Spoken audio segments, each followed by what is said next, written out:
"Take these cuffs off," the woman said, holding up her trembling wrists. "Your wife has minutes left, Officer Reynolds." Mark Reynolds stared at her, as if she had spoken in a language he did not understand. Rainwater dripped from the hem of her old brown coat. Her gray-streaked hair was damp. A worn canvas medical bag rested on the floor beside her. She did not look frightened anymore. She looked at him with the terrible calm of a person who knew that every second he wasted could never be returned. "You are not going anywhere," Mark said. Then the doors behind them burst open. Dr. Samuel Patel, chief of surgery at St. Catherine Medical Center, ran into the corridor without his coat, his surgical cap already tied behind his head. "What have you done?" he shouted. Mark tightened his grip on the handcuffs. She tried to enter a restricted area without identification. Dr. Patel looked down at the woman's wrists, then back at Mark. The color drained from his face.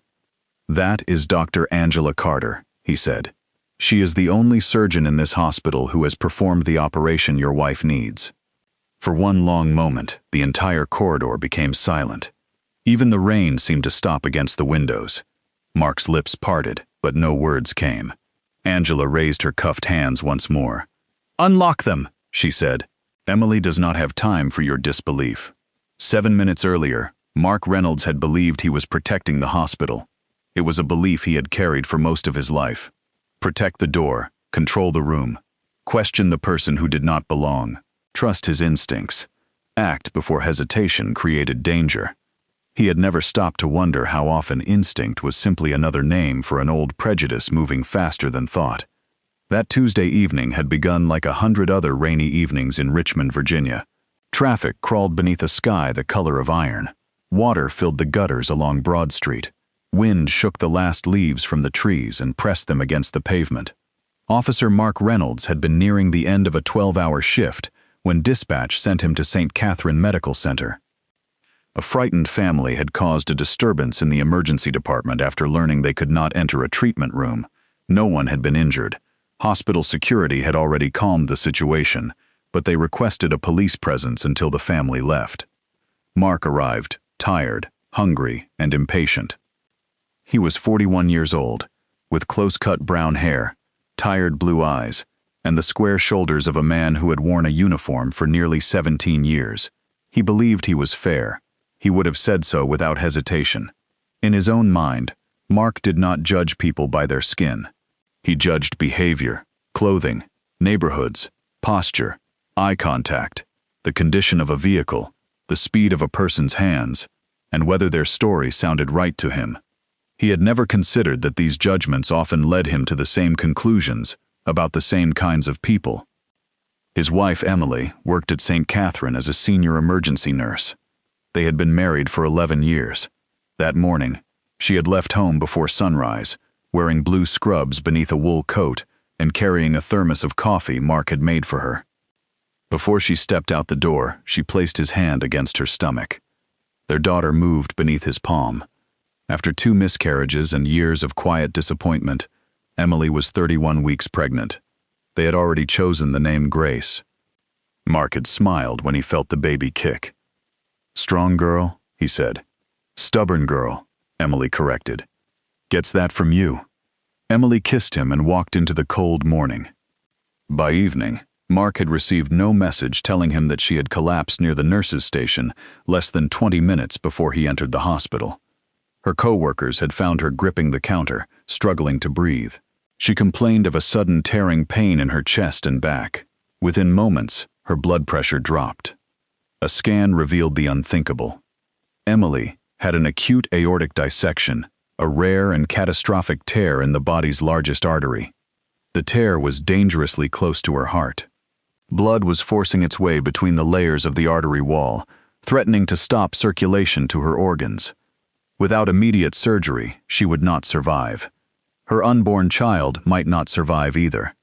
Dr. Samuel Patel made 3 calls in less than 2 minutes. The first was to the operating room. The second was to obstetric surgeon Dr. Elena Ruiz. The third was to Dr. Angela Carter. At 52, Angela Carter was one of the most respected cardiothoracic surgeons on the East Coast. She specialized in complex aortic surgery, the kind of operation many experienced surgeons might perform only a few times in their careers. Angela had performed more than 80. She was not scheduled to work that evening. She had spent the day at the Henry Carter Community Clinic, a small medical center she had helped establish in a rural county, nearly 90 miles from Richmond. The clinic was named after her father, a former railroad porter, who had worked nights cleaning office buildings so his daughter could finish medical school. A storm had damaged part of the clinic's roof. Angela had gone there to meet contractors, treat several patients, and reassure the staff that the clinic would not close. She had worn jeans, a plain cream sweater, and her father's old brown coat. The coat was too large for her, frayed at the cuffs, and nearly 30 years old. Angela could have replaced it 100 times. She owned tailored suits, formal gowns, and white coats embroidered with titles that took an entire line to print. But the brown coat had belonged to the man who taught her that dignity did not depend on what the world saw. When Dr. Patel called, Angela was driving back toward Richmond through heavy rain. "Tell me everything," she said. Patel described Emily's condition. Angela's hands tightened around the steering wheel. She knew Emily Reynolds. Nearly every physician who worked nights at St. Catherine knew Emily. She was the nurse who remembered which frightened patient needed an extra blanket. She was the one who sat beside elderly people when their families could not reach the hospital in time. 3 years earlier, Emily had stayed after a 16-hour shift to comfort a homeless veteran recovering from surgery. She had found him clean clothes and made certain he was transferred to a safe shelter. Angela remembered telling her, "You cannot carry every hurting person home with you." Emily had smiled. "No," she said, "but I can make sure they are not sent back into the cold." Now Emily was the one lying beneath bright hospital lights, her life narrowing with every passing minute. "I am 20 minutes away," Angela said. "You do not have 20, Patel replied. "I will make it 12. Angela reached St. Catherine in 14. The main emergency entrance was blocked by 2 ambulances and a fire truck. She turned toward a side entrance used by staff and emergency consultants. Because of the rain, her hospital identification badge had slipped beneath the passenger seat when she stopped suddenly at a red light. She did not waste time searching for it. She grabbed her canvas medical bag, pulled her father's coat around her shoulders, and ran through the storm. Officer Mark Reynolds was standing beside the security desk when he saw her enter. Angela moved quickly through the sliding doors, water shining on her face. She stepped around a temporary barrier and headed toward the controlled corridor leading to surgery. "Ma'am," Mark called. Angela did not hear him over the noise of the emergency department. A child was crying near the reception desk. A paramedic pushed an empty stretcher across the floor. Phones rang behind the glass partition. Mark followed her. "Ma'am, stop." Angela heard him that time. She turned but continued walking backward. "I am responding to an emergency," she said. "Call Dr. Samuel Patel. He is expecting me." Mark looked at her wet coat, canvas bag, and muddy shoes. "Identification. My badge is in my car. Tell the desk to call surgery. My name is Dr. Angela Carter." The name should have meant something. Angela Carter's photograph hung on a wall near the hospital's main conference room. Her name appeared on research papers, medical awards, and the plaque outside the cardiovascular center. But Mark did not work in the cardiovascular center. He saw only a middle-aged black woman in an old coat, claiming she belonged behind a restricted door. He stepped in front of her. "You are not entering without identification." Angela stopped. "Officer, a woman is dying, and you can wait while we confirm who you are. You confirm it by calling Dr. Patel." Mark glanced toward the security guard, a young man named Tyler who was trying to manage several visitors at once. "Do you know her?" Mark asked. Tyler looked at Angela but hesitated. He had seen her from a distance, usually in surgical clothing or formal hospital attire. In the confusion, with her hair wet and the old coat hiding her clothes, he was uncertain. "I am not sure," Tyler said. Angela looked at the clock above the desk. Every movement of the second hand felt like a door closing. "Call the operating room," she said. Mark's expression hardened. "You need to calm down." "I am calm. I am also telling you that a patient's artery is tearing apart while we stand here discussing my coat. A few people turned toward them. Mark became aware that he was being watched. Instead of making him more careful, the attention made him more determined not to appear weak. I said, "Wait."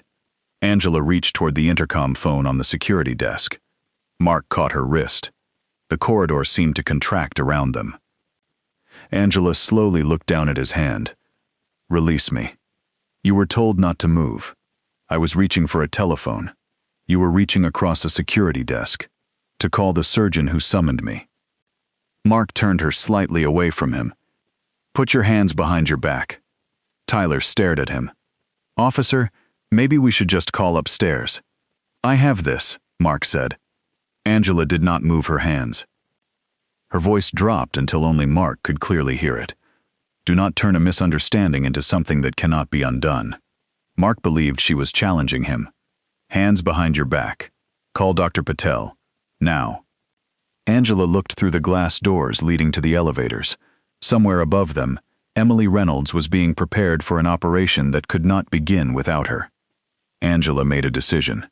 She stepped to the side, intending to walk around Mark. He seized her arm. The canvas medical bag fell to the floor. A stethoscope, sealed gloves, reading glasses, and several medical papers spilled across the polished tile. Mark twisted her arms behind her and closed the handcuffs around her wrists. Gasps rose from the waiting area. Angela winced but did not cry out. Tyler reached for the telephone. "Call Dr. Patel," Angela said. "Tell him Officer Reynolds has detained Dr. Carter." Mark froze for half a second. "How do you know my name?" Angela glanced at the badge on his chest. "I read. You are making this harder than it needs to be." "No," Angela said quietly. "You decided what I was before I spoke. Everything after that has been you protecting your decision." Mark escorted her toward a chair near the wall. Angela refused to sit. "You have no idea who is waiting upstairs," she said. "I know you have no identification." "You do not know what you think you know." Mark had heard words like that many times. To him, they sounded like resistance wrapped in education. He leaned closer. "I know what hospital surgeons look like."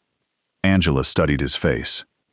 It was not the first time someone had said such a thing to her. When she entered medical school in the early 1990s, a professor had mistaken her for a cafeteria employee. During residency, a patient had asked when the real surgeon would arrive. At a national conference, a hotel employee once handed her a tray and told her to carry it to another room. Angela had learned that surprise could wear many masks. Sometimes it smiled politely. Sometimes it asked where she had trained. Sometimes it wore a badge and tightened steel around her wrists. "A surgeon," she said, "looks like the person capable of saving the life in front of them." Mark's radio crackled. At the same moment, Tyler reached someone in surgery. His face changed as he listened. "Yes, sir," Tyler said quickly. "She is here." He looked at Angela's handcuffs. Then he looked at Mark. "Oh, no."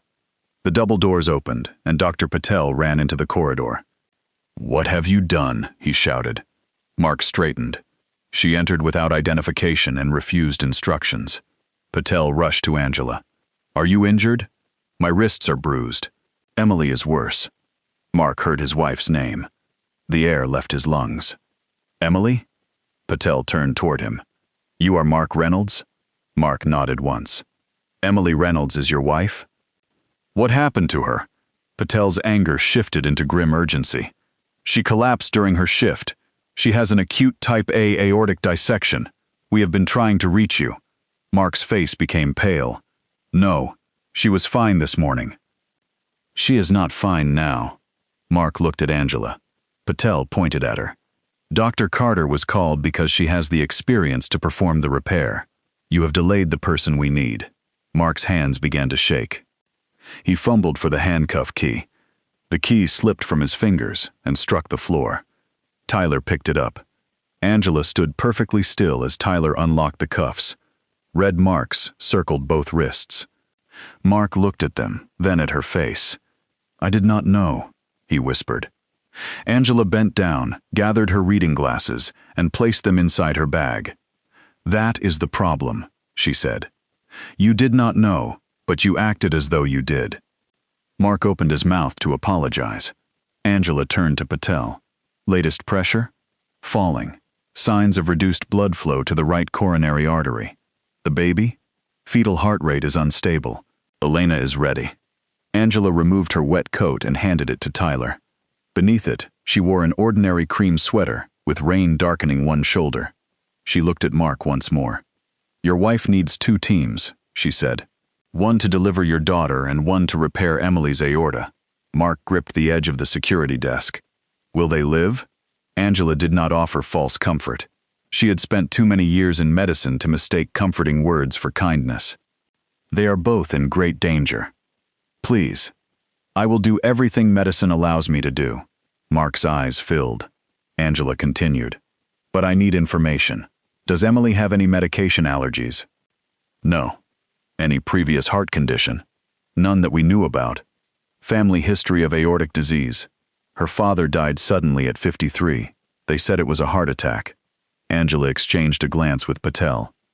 It might not have been a heart attack. Has Emily ever been told she has a connective tissue disorder? No. Did she complain of pain recently? She said her back hurt. We thought it was the pregnancy. Angela nodded. Give Dr. Patel every detail you remember. Do not leave this floor. She started toward the elevators. Mark called after her. Dr. Carter. Angela stopped but did not turn. I am sorry. She stood there for a moment, her shoulders rising and falling beneath the damp sweater. Then she looked back. Right now, your apology has no place in the operating room, she said. Your wife does. The elevator doors closed behind her. Mark remained in the emergency corridor while the world he understood fell apart. 5 minutes earlier, he had believed he was the person in control. Now he could not control his breathing. A hospital administrator led him to a private consultation room near surgery. He sat in a chair beneath a framed landscape photograph and stared at his hands. Those hands had felt his daughter move that morning. Those same hands had placed cuffs around the surgeon, who might be his family's only hope. Dr. Patel entered with a consent form. Emily is unconscious, he said. As her husband, we need your authorization for emergency surgery and a possible immediate delivery. Mark looked at the pages. The words blurred. Tell me what they are going to do. Patel sat across from him. The tear begins near the aortic root. Dr. Carter will need to replace the damaged portion of the artery. Because Emily is pregnant and the baby is showing signs of distress, Dr. Ruiz plans to deliver the baby first. Can the baby breathe at 31 weeks? We have an excellent neonatal team, but she will be premature. And Emily? Patel paused. The operation is extremely serious. Mark swallowed. What are her chances? Without surgery, there is almost no chance. With surgery, there is hope. Mark signed the papers. His signature looked like it belonged to someone else. Before Patel left, Mark asked, Is Dr. Carter really the only person who can do this? She is not the only cardiac surgeon in Virginia, Patel said. She is the surgeon I would call if the patient were my wife. The words settled heavily between them. Patel rose. You should know something else. Mark looked up. Emily has worked beside Dr. Carter for years. Angela knows exactly who she is. Mark lowered his eyes. That truth hurt in a way he did not expect. Angela had known Emily as a person before Mark had allowed himself to know Angela as one. Inside the operating suite, Angela washed the rain and the memory of steel from her hands. A nurse named Denise stood beside her at the sink. Denise had worked with Angela for 12 years. She noticed the red marks around Angela's wrists. What happened? Later. Angela. Later, Denise. They entered the operating room. Emily lay beneath the lights, pale and still. Monitors displayed the fragile rhythm of her heart. On the other side of the room, Dr. Elena Ruiz prepared the obstetric team. Angela stepped to Emily's side. For 1 second, she was not looking at a patient. She was remembering a winter night 3 years earlier when Emily had brought hot tea into the surgeon's lounge after a long operation. You look like someone forgot to tell you the day ended, Emily had said. Angela had taken the cup. Some days do not end. They simply become tomorrow. Emily had laughed. Well, tomorrow needs tea too. Now tomorrow depended on Angela's hands. She leaned closer. Emily, it is Angela, she said, though she knew Emily could not answer. We are going to take care of you and Grace. Dr. Ruiz looked across the table. Ready? Angela nodded. The operation began. In the waiting room, Mark sat alone. A social worker offered to call someone for him. My sister, he said. His older sister, Beth, arrived 40 minutes later. She found Mark still wearing his police uniform, his head bowed, his hands clasped between his knees. Beth was a public school teacher, with silver beginning to show in her dark blonde hair. She and Mark had always been close, though they argued often about his work. She sat beside him. What happened? Emily's aorta tore. Beth covered her mouth. The baby. They are delivering her. She put one arm around him. Only then did she notice the empty handcuff case on his belt. Mark felt her eyes move toward it. There is something else, he said. Beth waited. Mark told her. He did not soften the details.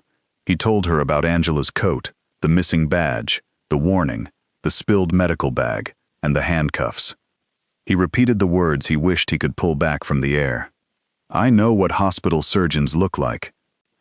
Beth slowly removed her arm from his shoulders. You said that to her? Mark stared at the floor. I thought she was lying. Why? She had no identification. That is not what I asked. Mark looked at his sister. Beth's eyes were filled with grief, but not only for Emily. Why did you think she was lying? She asked again. She did not look like a surgeon. What does a surgeon look like? Mark could not answer. Beth leaned back in her chair. You know, one of my students told me last year that his father teaches him how to stay alive during traffic stops. Mark's jaw tightened. This is not the time. It may be the only time you will listen. My wife is in surgery. Because of the woman you handcuffed. Mark stood. I know what I did. No, Beth said. You know what happened. That is not the same as understanding what you did. He walked to the window. Below them, the city shone beneath rain and streetlights. Cars moved along the wet roads. People went home, made dinner, complained about weather, and believed their ordinary lives would still be waiting the next morning. Mark pressed his forehead against the cold glass. I love Emily, he said. I know. I would never have stopped that doctor if I knew she was the one who could save Emily. Beth's voice softened, but the truth in it did not. You should not have needed her to be important to treat her with dignity. The first news from the operating room came after 1 hour. A neonatal physician entered the waiting room. Mark rose so quickly that his chair tipped backward. Your daughter has been delivered, the doctor said. Mark gripped Beth's hand. She is alive? She is alive. She weighs 3 pounds 9 ounces. She needs breathing support, but she responded well. Mark closed his eyes. Can I see her? Soon. The neonatal team is stabilizing her. And Emily? Dr. Carter has begun the aortic repair. It will take several more hours. Mark sank back into his chair. His daughter was alive. For the first time since entering the room, he cried. Beth sat beside him and held his hand, but neither of them pretended the night was over. In the operating room, Angela worked beneath bright lights while the storm moved east. The damaged section of Emily's aorta was more extensive than the initial scan suggested. The tear had reached the vessel supplying blood to the right side of her heart. Angela's voice remained controlled. Prepare the graft. Denise placed the instrument into her hand. Angela's wrists hurt each time she turned them. The metal had left swelling beneath the skin. She ignored it. Surgery had taught her that the body revealed truth without pride. An artery did not care about rank, race, money, or apology. It obeyed pressure, structure, time, and the skill of the hands trying to repair it. Still, Angela was human. As she worked, fragments of the corridor returned to her. You need to calm down. I know what hospital surgeons look like. Hands behind your back. She pushed the words away. Anger could be useful. It could awaken the spirit and expose what politeness tried to hide. But anger had no place guiding a needle near a human heart. Angela focused on Emily, she thought of her father. Henry Carter had been born in rural Georgia in 1938. He grew up in a house without indoor plumbing and attended a school where old textbooks arrived years after white students had finished with them. He loved numbers. He could calculate train schedules in his head and repair almost anything with moving parts. But the world had offered him few rooms where his intelligence was expected. He worked on the railroad, then cleaned corporate offices at night. When Angela was 9, he took her with him one Saturday because her mother was ill. Angela sat in an empty conference room beneath portraits of men in dark suits. She asked her father what they did. "They make decisions," he said. "Are they smarter than you?" Henry smiled. Some are not." "Then why do they sit in these chairs while you clean them?" Her father stopped wiping the table. He looked at his daughter for a long moment. "Because life is not always arranged according to ability," he said. "That is why you must never confuse where someone stands with what they are worth." Angela carried those words through medical school, residency, loss, success, and every room where someone looked past her before looking at her. Her father had died 4 years earlier. She still wore his coat. She still heard his voice. Do not confuse where someone stands with what they are worth. Near midnight, the repair was complete. Angela watched as Emily's heart resumed its work. The rhythm was weak at first. Then it grew stronger. Blood moved through the new graft. Pressure stabilized. Angela allowed herself one careful breath. "Close," she said. Hours after entering the hospital, she stepped out of the operating room. Her shoulders ached. Her eyes burned. Her wrists were dark with bruises. Mark stood the moment he saw her. Beth rose beside him. Angela removed her surgical cap. "Your daughter is in the neonatal intensive care unit," she said. "She is premature, but she is stable." Mark's face crumpled with relief. "And Emily?" "The damaged part of the aorta has been replaced. Her heart is functioning. The next 24 hours are critical, but the operation went as well as we could have hoped." Mark covered his mouth. Beth began to cry. "Thank you," Mark whispered. Angela nodded once. She was too tired to carry his gratitude for him. Mark stepped forward. "Dr. Carter, what I did. Not here." He stopped. Angela looked through the glass window toward the intensive care unit. "Tonight belongs to Emily and Grace," she said.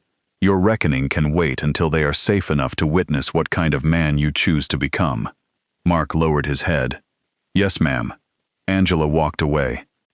She changed into clean clothes in the surgeon's locker room, then returned to check on Emily twice before dawn. At 5 in the morning, Angela sat alone in the hospital chapel. It was a small room with wooden benches and a single stained glass window. Rain clouds still covered the sky, so no colored light entered. Angela rested her hands in her lap. The marks from the handcuffs had deepened. She thought of reporting the incident. She thought of not reporting it. Black professionals often learn to calculate the cost of truth before speaking it. Would people say she misunderstood? Would they call her angry, unforgiving, political, or divisive? Would hospital leaders quietly wish she had allowed the matter to disappear? Angela was tired of such calculations. She was tired of excellence being treated as the price of basic credibility. Her phone vibrated. It was a message from Dr. Patel. "Emily remains stable. Grace is responding well." Angela closed her eyes. Then she called the hospital's legal office. By 8 o'clock, a video of the encounter had already begun circulating online. A visitor in the emergency waiting room had recorded nearly everything. The video showed Angela asking hospital staff to call Dr. Patel. It showed Mark blocking her, grabbing her wrist, and placing her in handcuffs. Most clearly, it captured his statement. "I know what hospital surgeons look like."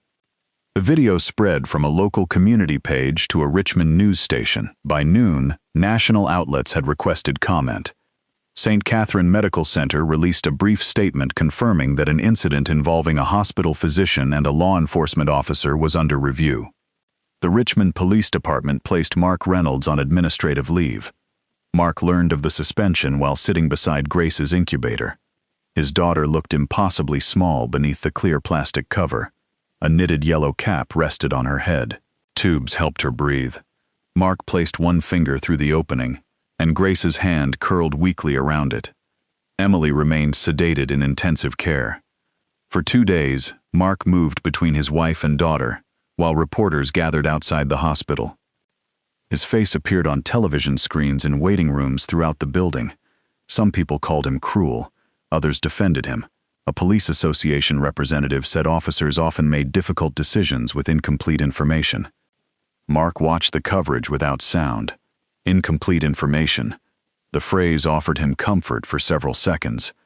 Then he remembered Angela's words. You did not know, but you acted as though you did. On the 3rd morning, Emily opened her eyes. Mark was sitting beside her bed. A ventilator tube prevented her from speaking, but she recognized him. Her fingers moved against the blanket. I am here, Mark said. Tears filled his eyes. Grace is alive. She is small, but she is fighting. Emily's eyes closed briefly in relief. Mark touched her hand. The surgery worked. Dr. Carter saved you.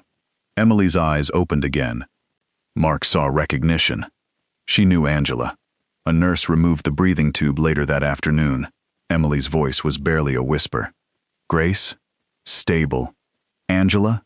She is all right. Emily studied him. There was something in his face she understood before he spoke. What happened? Rest. Mark. He looked away. Emily had spent years reading frightened people. She knew when someone was hiding pain, guilt, or truth. What happened to Angela? Mark told her. He expected anger. What he saw was deeper. Emily looked at him as if a familiar room had suddenly changed shape. You handcuffed her? Yes. She told you who she was? Yes. And you did not believe her. Mark's throat tightened. No. Emily turned her face toward the window. The silence between them felt larger than the room. I was afraid, Mark said. The hospital was chaotic. She crossed a barrier. Emily did not look at him. She was coming to save me. I know. You did not know I was the patient. No. Would that have changed what you did? Of course. Emily slowly turned back. That is what frightens me. Mark stared at her. She spoke with difficulty, pausing between sentences. If I had been a stranger, would you still think it was all right? No. But you did. Mark lowered his head. I made a terrible mistake. Emily's eyes filled with tears. A mistake is taking the wrong exit. You looked at a black woman and decided she could not be what she said she was. I did not think about her race. Then why did she not look like a surgeon to you? The same question Beth had asked. Again, Mark had no answer. Emily closed her eyes. When I first became a nurse, she whispered, Angela was the only senior physician who remembered my name. She defended me when a patient blamed me for something I did not do. She helped me become the nurse I am. Mark felt smaller with every word. The woman who saved me, Emily continued, was the woman you decided did not belong. I am sorry. Emily opened her eyes. I believe you are sorry because the consequences reached our family. Mark flinched. I need to know whether you would be sorry if she had been coming to save someone else. The police department opened a formal investigation. Investigators reviewed body camera footage, hospital security recordings, witness statements, and Mark's previous service record. For years, Mark's file had appeared clean. He had received commendations, positive evaluations, and no sustained complaints of excessive force. But the investigation found patterns hidden beneath official language. 3 years earlier, a black college professor had filed a complaint after Mark detained him outside his own car while waiting for roadside assistance. The complaint was marked inconclusive. 2 years earlier, a black real estate agent reported that Mark questioned her for nearly 40 minutes while she showed a vacant home to clients. No discipline followed. A delivery driver had complained that Mark ordered him out of a wealthy neighborhood despite having the correct address and uniform. Each incident had been treated separately. Together, they formed a picture. Mark had not awakened one morning and chosen hatred. He had built something quieter over years. Assumptions repeated until they felt like experience. Suspicion applied so consistently to certain people that he stopped recognizing it as unequal. Angela agreed to meet with investigators. She entered police headquarters wearing a navy suit, her wrists still faintly bruised. The interview lasted 2 hours. She described the incident without exaggeration. When the investigator asked whether Mark used a racial insult, Angela said no. "Then why do you believe race influenced the encounter?" the investigator asked. Angela folded her hands on the table. "Because prejudice does not always announce itself with an insult," she said. "Sometimes it appears as certainty. He was certain I was dishonest before he verified a single fact. He was certain I was dangerous when I reached for a telephone. He was certain he understood my place better than I did." Could he simply have been following security procedure? Security procedure required identification or verification. I repeatedly requested verification. He refused the fastest method available, because accepting it required believing I might be telling the truth. The investigator looked down at his notes. "Do you want Officer Reynolds dismissed?" Angela considered the question. "I want a process honest enough to reach its own conclusion." That is not an answer. It is the only responsible answer. If his conduct and history show he cannot hold authority without allowing bias to guide him, then he should not hold authority. But this cannot become a story about one bad evening and one famous surgeon. You believe the problem is larger? I know it is larger. The only reason anyone cares tonight is because I had a title important enough to embarrass the people who doubted me. She leaned forward. What would have happened if I had been a housekeeper trying to reach a sick child? What if I had been a grandmother with no chief surgeon to run through the doors and confirm my value? The investigator did not answer. "That," Angela said, "is the question your department must investigate." Angela returned to work 1 week after the surgery. Some colleagues applauded when she entered the cardiovascular floor. She thanked them and asked everyone to return to their patients. She did not want to become a symbol so large that the human being beneath it disappeared. She was still a surgeon. She still woke before dawn, misplaced her reading glasses, drank too much coffee, and called her younger brother every Sunday evening. She still grieved her father. She still visited Emily.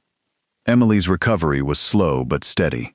Her voice strengthened. She began sitting upright, then taking careful steps through the corridor with a physical therapist.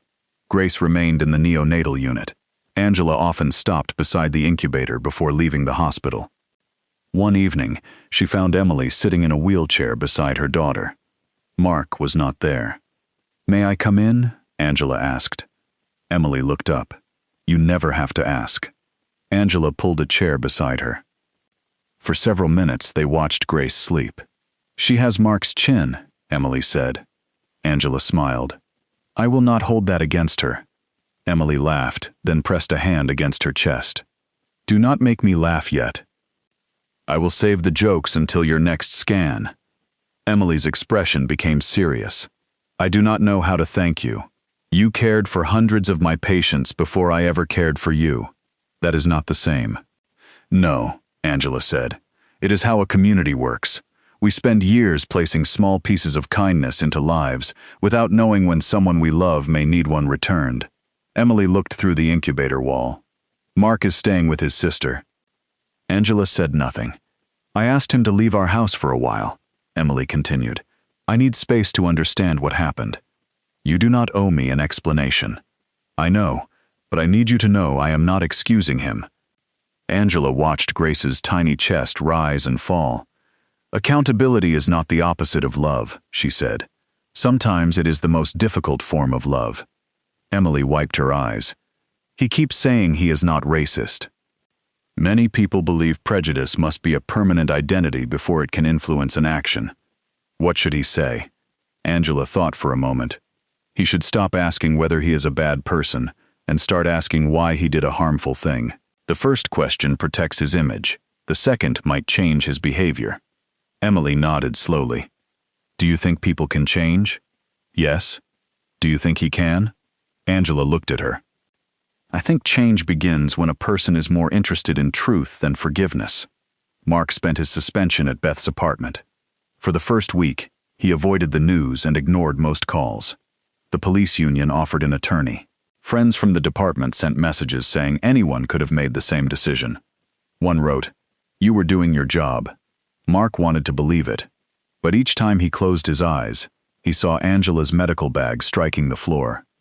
He saw the stethoscope sliding across the tile. He heard her warning. Do not turn a misunderstanding into something that cannot be undone. Beth did not allow him to hide. She placed a notebook on the kitchen table. What is that? Write down every time in your career you assumed someone was dangerous before they did anything dangerous. Mark pushed the notebook away. I am not doing homework. Then sit there and feel sorry for yourself. I am not feeling sorry for myself. You have spent a week asking why everyone thinks you are a monster. I am not a monster. I know. Monsters are easy. Ordinary people who refuse to examine themselves are much more dangerous. Mark stared at his sister. Beth sat across from him. When we were children, Dad used to lock the car doors whenever we drove through black neighborhoods. That was 30 years ago. And you laughed when I told you it bothered me. We were kids. He told you to watch certain people in stores. He praised you for being alert. He taught you fear and called it wisdom. Mark looked away. Their father had been a factory supervisor who worked hard, attended church, paid his taxes, and believed he treated everyone fairly. He also told jokes Mark would never repeat in public. He warned his children that some neighborhoods were dangerous without ever explaining the history that made them poor. He described black anger as threatening and white anger as frustration. Mark had rejected the ugliest parts of his father's thinking. He had not realized how much of the foundation remained. Beth opened the notebook. Start with the real estate agent. Mark looked at her sharply. How do you know about that? It is in the news. Mark's shoulders dropped. She was at an empty house after dark. She was doing her job. I did not know that. Beth pushed the notebook toward him. There it is again. Mark picked up the pen. The first page took him 3 hours. The second took less. Over the next month, he read books recommended by a community mediator. He attended a listening session at a church in South Richmond. At first, he sat in the back with his arms crossed. People spoke about being followed through stores, questioned in their own neighborhoods, and treated as suspicious in places where they worked. A retired black police officer described being stopped while driving home in plain clothes. I knew every instruction before the officer gave it, the retired officer said. Hands visible, voice calm, no sudden movement. I had taught those instructions to my own sons. Mark looked down. A woman near the front spoke next. My father used to say that a uniform can make a stranger's fear become your family's emergency. Mark thought of Emily. He thought of Grace. He thought of Angela's wrists.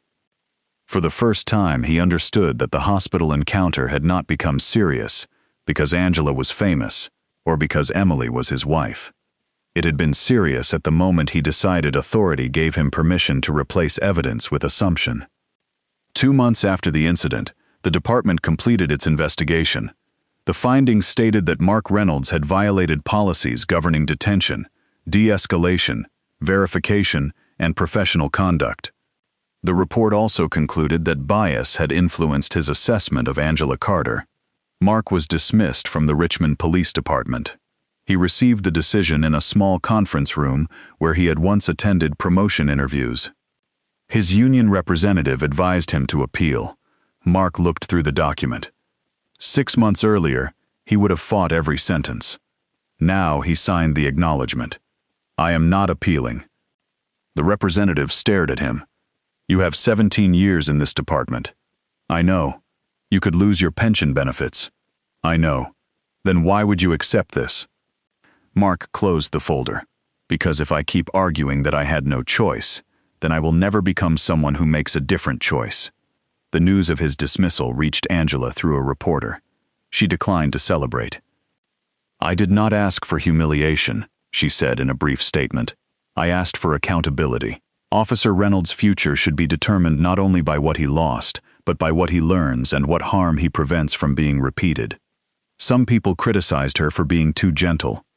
Others accused her of destroying a man's career.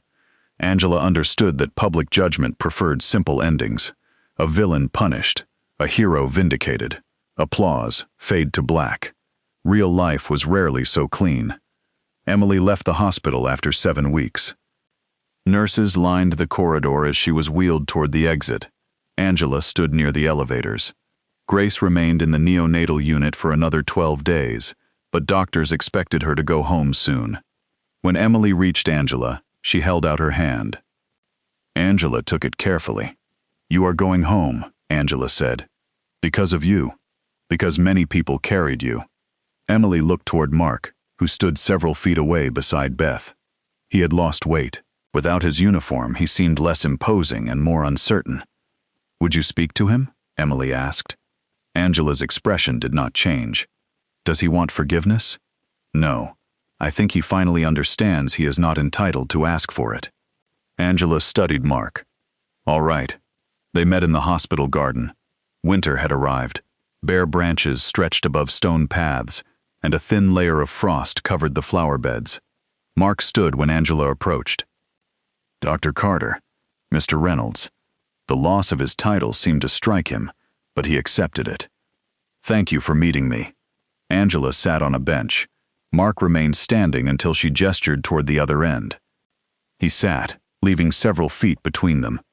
"I have practiced what I wanted to say," he began.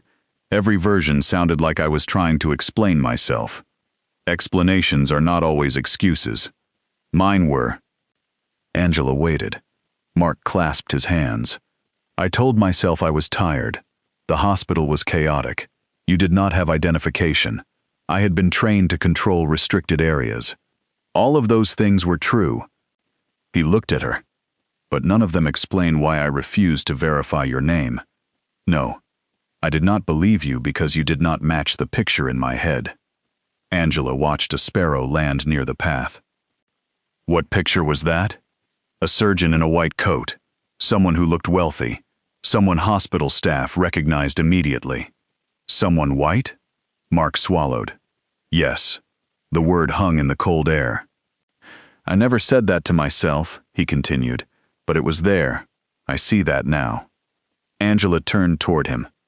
"You are not asking me to believe you had one prejudiced thought on one terrible night. No. You built habits. You had earlier opportunities to notice them. I did. And other people paid for your refusal. Yes." Mark's voice broke. "I am sorry for what I did to you. I am sorry I delayed Emily's surgery. I am sorry that it took my own family being in danger for me to understand the danger I had brought into other families." Angela studied him. This was the first apology he had offered without placing his intentions at the center. "That is more honest," she said. "I do not expect you to forgive me." "Good." Mark nodded. "I want to ask what I can do." Angela's expression hardened slightly. "Do not make me responsible for designing your redemption." "I understand.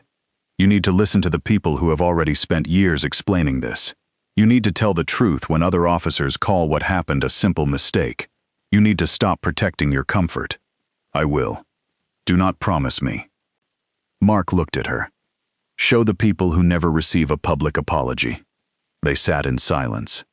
Before leaving, Mark reached into his coat pocket. He removed a small object wrapped in cloth and placed it on the bench between them. Angela unfolded the cloth. Inside was her father's silver pocket watch. She looked up sharply.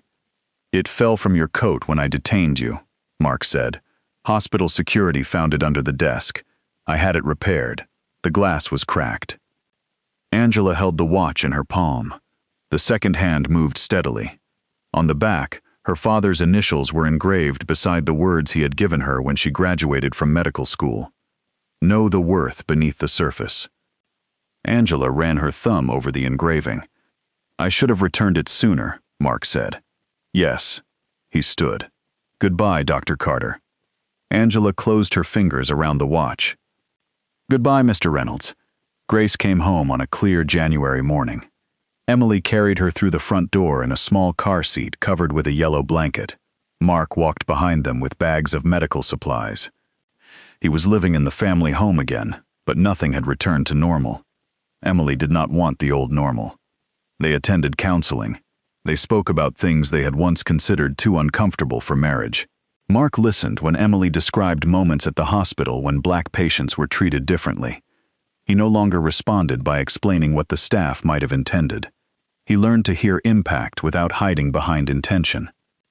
In the spring, St. Catherine announced a new hospital protocol developed by Angela, Dr. Patel, nursing leaders, security staff, and community representatives. The protocol required rapid identity verification before intervention when a person claimed to be responding to a medical emergency. It also expanded bias training and created independent review for complaints involving hospital security or police. Angela insisted the program include employees at every level. Titles must never be the reason someone receives dignity, she told the hospital board. A surgeon without a badge deserves fair verification. So does a janitor, a visitor, a patient, and a person seeking shelter from the rain. The board approved the program unanimously. Angela named it the Henry Carter Dignity Initiative. A photograph of her father was placed near the hospital entrance. In the picture, Henry stood beside a railroad car wearing work clothes and a quiet smile. Below it were his words, "Never confuse where someone stands with what they are worth." Mark saw the photograph when he returned to St. Catherine 6 months after Grace's birth. He was not wearing a uniform. He had taken a job coordinating equipment for a nonprofit that provided medical transportation to rural communities. The work paid less than policing and carried no public authority. It required patience, paperwork, and long drives. It also placed him beside people whose lives he had once observed mainly through traffic stops and incident reports. He drove elderly patients to appointments. He helped families install wheelchair ramps. He spent afternoons listening to veterans describe how isolation had become more dangerous than their old injuries. That morning, Mark delivered donated cardiac monitors to the Henry Carter Community Clinic. Angela was there reviewing the new roof. When she saw him unloading boxes, she paused. Mark nodded respectfully. She nodded back. Neither pretended they had become friends. Some wounds did not need to disappear in order for healing to begin. A year passed. On the anniversary of Emily's surgery, St. Catherine held a ceremony honoring the medical teams who had saved both mother and child. The hospital wanted to give Angela an award. She agreed only if every nurse, technician, surgeon, neonatal specialist, and custodian who supported the operation was recognized. The auditorium was filled with hospital employees, patients, families, and community leaders. Emily sat in the front row with Grace on her lap. Grace was now a healthy 1-year-old with bright blue eyes and a determined grip. She wore a yellow dress and repeatedly tried to remove one of her shoes. Mark sat beside them. He had been invited by Emily, not by the hospital. When Angela stepped to the podium, the audience rose. She waited for everyone to sit. "I have received many awards," she began. "Most of them rest in boxes because my father believed dusting trophies was a poor use of a Saturday." The audience laughed. Angela smiled. He also believed no one saves a life alone. She looked toward the surgical teams seated together. One person answers a telephone. Another prepares a room. Someone checks a medication. Someone cleans the floor so the next emergency can enter safely. A life is carried by hands that may never appear in a photograph. Her gaze moved toward Emily and Grace. 1 year ago, 2 lives were in danger. Many people acted with extraordinary skill. Angela paused. Someone else acted from assumption, and that caused harm. The room grew quiet. Mark did not look away. Angela continued. "This story became public because I had a profession the public respected. People were outraged because a police officer failed to recognize a surgeon." She rested both hands on the podium. "But I ask you to consider a harder truth. What if I had not been a surgeon? What if no one important had been waiting for me? Would the handcuffs have become more acceptable?" No one moved. Dignity cannot depend on discovering that the person you mistreated has status, wealth, education, or the power to embarrass you. Human worth does not arrive after verification. Emily reached for Mark's hand. He held it. Angela removed her father's pocket watch from her jacket and placed it beside her notes. "My father cleaned rooms where powerful people made decisions. He taught me that some of the greatest souls in this country have spent their lives being unseen by people who benefited from their labor." She looked across the auditorium. "So let us not build a better world by teaching people to recognize important titles. Let us build it by teaching them to recognize humanity before the title appears. The audience rose again. This time, Mark rose with them. He did not applaud because he believed the speech absolved him. He applauded because it told the truth. After the ceremony, families gathered in the hospital courtyard. Emily carried Grace toward Angela. The little girl reached for the silver watch chain hanging from Angela's pocket. Angela laughed. "You have expensive taste. She gets that from her father," Emily said. Mark smiled faintly. Then his expression became serious. "Dr. Carter, may I say something?" Angela looked at him. "You may." Mark glanced at his daughter. "For a long time, I thought the worst moment of my life was learning that I had delayed the surgeon who could save my wife." He took a breath. "Now I understand the worst part was that I believed your life and your word required proof mine would not have required." Angela said nothing. "I cannot change what I did," he continued. "But every day, I try to make certain it is not the final truth about me." Grace reached toward Angela again. Angela allowed the child to curl her hand around one of her fingers. "Then keep trying," she said. "I will. And when no one is watching, especially then." Angela nodded. Emily's eyes shone with tears. For a moment, the four of them stood beneath the spring sunlight, the surgeon, the nurse, the former officer, and the child whose first breath had arrived during one of the darkest nights of their lives. There was no perfect ending. Angela had not forgotten the cold pressure of steel around her wrists. Emily had not forgotten the moment she realized her husband could become a stranger beneath a uniform. Mark had not regained his career or escaped the consequences of his actions. But Grace was alive. Emily was alive. And truth, once faced honestly, had begun its slow work. Later that afternoon, Angela drove to the Henry Carter Community Clinic. The storm damage had been repaired. New shingles covered the roof. Fresh paint brightened the waiting room. Near the entrance stood a wooden bench Mark had helped build with several local volunteers.